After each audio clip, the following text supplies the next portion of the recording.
सांगली जिल्ह्यातील खानापूर तालुक्यातील विटा कराड रोडवरील रहिवासी असलेल्या शेवाळकर कुटुंब या कुटुंबातील सदस्य राधिका नितीन शेवाळकर या दिनांक 18 रोजी दुपारी 1 वाजण्याच्या सुमारास मुलीला शाळेतून घरी आणण्यासाठी गेल्या असता सदर राधिका शेवाळकर यांच्या घरात भर दिवसा घराच्या आजूबाजूला कोणी नसल्याचं पाहून आणि दुपारची वेळ सतत रहदारीच असते, पण दुपारची वेळ असल्याने रहदारीचा मार्ग मोकळा होता.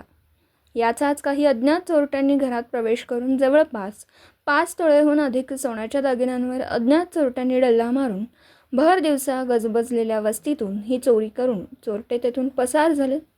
या संदर्भात विटा पोलीस ठाण्याचे पोलीस निरीक्षक शरद मेमाने यांनी घटनास्थळी भेट देऊन पाहणी केली व आजूबाजूचे CCTV फुटेज आधारे तपास सुरू केला.